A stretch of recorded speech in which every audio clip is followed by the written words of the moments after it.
Far away from the city, hidden deep within the forest, stood an old abandoned mansion.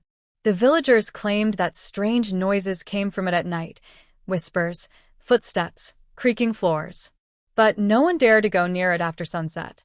Sandhya, a young girl passionate about old buildings and mysteries, decided to explore this mansion with her two friends, Rahul, a videographer, and Neha, a skeptic who didn't believe in ghost stories. The path leading to the mansion was covered with thorns and dense bushes. The weather began to change as they walked. Sunlight disappeared behind thick clouds, and darkness spread early in the day. When they reached the mansion's huge wooden gate, it creaked open slowly by itself. "Is this just a coincidence?" Rahul asked uneasily. "Maybe or maybe not," Sandhya replied softly. Inside, the mansion was pitch dark. Cobwebs hung like curtains, broken furniture and dusty old paintings decorated the hallways. One broken clock lay on the floor, its hand stuck at 3:15. But what caught Sandhya's eye the most was an old piano sitting in the corner. As soon as she touched one of the piano's keys, the entire mansion seemed to tremble. A hidden door suddenly creaked open on its own, revealing a staircase leading down to the basement. "Should we go down there?" Neha whispered nervously. "This is exactly why we came," Sandhya said and bravely stepped onto the stairs first. The basement was surprisingly large. Old books, papers, and mysterious wooden boxes were stacked everywhere. One particular box had 1910 engraved on it. When they opened it, they found a shiny golden key and a burnt, ancient diary. The diary's pages were yellow, torn, and charred. The first page read, "This mansion is not built of bricks and stones alone. It holds a truth buried deep, a truth so dark that if revealed, it will destroy everything." Suddenly, the door behind them slammed shut by itself. "Who did that?" Rahul shouted. But there was no one there. A deep silence filled the room.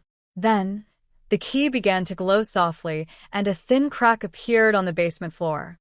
"What is happening?" Neha murmured, wide-eyed. From the crack, a black mist slowly started rising, along with faint whispers, as if someone, or something, was calling to them. Sandhya carefully picked up the key. As she held it near the crack, the key spun on its own. Suddenly, the floor opened like a giant trapdoor, revealing yet another dark room beneath. "Should we go down?" Rahul asked. "Well, the exit's locked anyway," Neha replied nervously. The three of them carefully climbed down.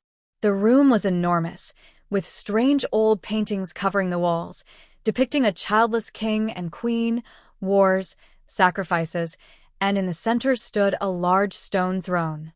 On the throne, golden letters were carved. "The one who awakens this secret will bear the burden of the past." Suddenly, the throne shook, and a ghostly figure appeared. It was an old woman, her hair wild, her face terrifying. "Why have you disturbed my sleep?" she hissed.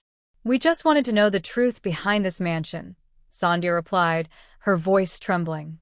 "This mansion is cursed," the ghostly woman said coldly. 100 years ago, a king betrayed his queen here. Her spirit still wanders this house, waiting, watching.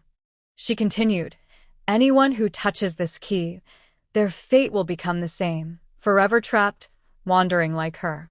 "But we want to end this curse," Rahul pleaded. "Then you must sacrifice your most precious possession." Sandhya's hands began to shake.